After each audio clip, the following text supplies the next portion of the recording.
There's a lot of talk about the US-China trade war. But while you're looking over here, a conflict between the two giants is brewing over here, in Pakistan.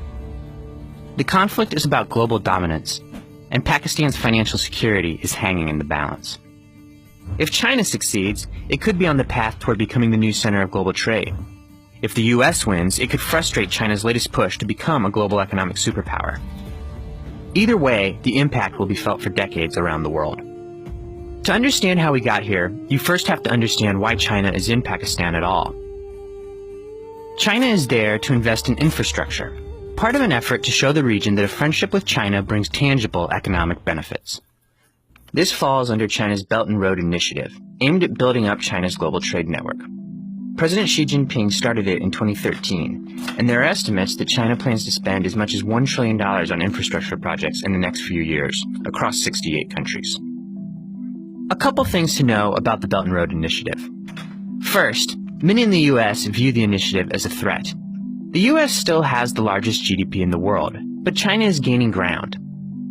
Take, for example, the fact that the U.S. was the largest exporter of goods and services in the world, until 2013. China passed the U.S., and the two world powers have been neck and neck ever since. The second thing to know is that China is giving huge loans to countries it's investing in for the Belt and Road Initiative, and some recipients are not well positioned to pay them back. For example, China funded construction for a Sri Lankan seaport in Hambantota, but when Sri Lanka couldn't afford to repay, it reached a deal to give China the port on a 99-year lease. By loaning Sri Lanka money it couldn't afford to pay back, China secured a port on a potentially strategic maritime trade route. Some people have dubbed this type of loan debt trap diplomacy, and worry China could do it again. So where does Pakistan fit into all of this? China's biggest Belt and Road project is taking place there. The plan is to build up Pakistan's infrastructure on a grand scale. Once completed, China could use these highways, ports, railways, and pipelines for efficient access to the entire Indian Ocean, and continue to supplant the US and Pakistan.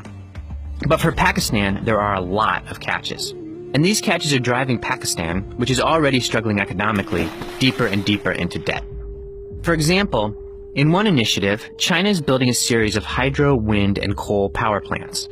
But as part of the agreement, Pakistan has to buy the electricity produced at a price that covers a hefty return on investment and pay back the debt. The country is already falling behind on payments, giving Chinese authorities more leverage. Pakistan is expected to ask the International Monetary Fund for a bailout. Experts say they will ask for at least $8 to $12 billion, maybe more. But some lawmakers in the U.S. are expressing concern over how that bailout money is going to be used. They say that the U.S., as the largest contributor of IMF funding, shouldn't have American taxpayers help Pakistan pay off debt to China. But not bailing out Pakistan isn't really an option either. It's the IMF's job to help developing countries. And if the U.S. doesn't help bail out Pakistan, it could cost the U.S. a close ally and destabilize a geopolitically important country. So the U.S. is expected to use this as an opportunity to limit China's influence in Pakistan.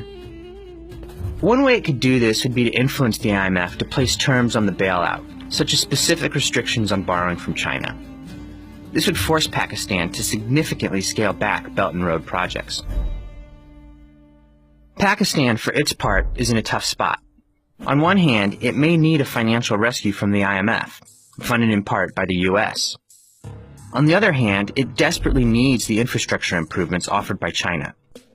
And the incoming Pakistani administration has added another complication. Imran Khan's party stated that it might look for options besides the IMF to help with its debt, maybe even borrowing more from China. However, Mr. Khan's government has also pledged to make public the Chinese deals, shrouded in secrecy up until now.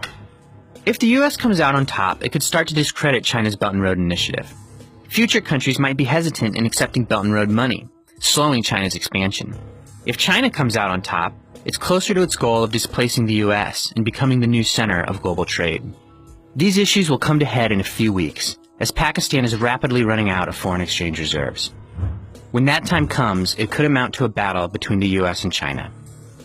A battle for the #1 spot as a worldwide superpower.